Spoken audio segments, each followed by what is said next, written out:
একবার নারদ মুনি এবং বাল্মীকি একটি রাস্তা দিয়ে হেঁটে যাচ্ছেন। হঠাৎ তাদের দৃষ্টি পড়ল রাস্তার পাশে একটা মিষ্টির দোকানের দিকে। তারা দেখলেন মিষ্টির দোকানের সামনে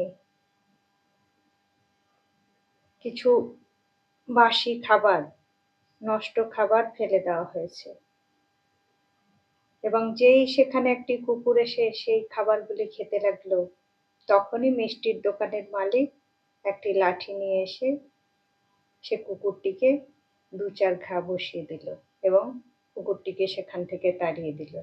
তা দেখে নারদ মুনি হাসতে লাগল। তখন বাল্মীকি নারদ মুনিকে জিজ্ঞাসা করছেন, মুনিবর আপনি হাসছেন কেন? তখন নারদ মুনি বললেন, এই দোকানের আগের যিনি মালিক ছিলেন সেই শেঠজি প্রচণ্ড লোভী ছিলেন এবং তিনি সারা জীবন শুধু সঞ্চয়ই করে গেছেন, কখনো কাউকে ১ আনা পয়সাও সাহায্য করেননি। এই কুকুরটি হচ্ছে সেই শেঠজি, যিনি এই জন্মে কুকুর হয়ে জন্মেছেন।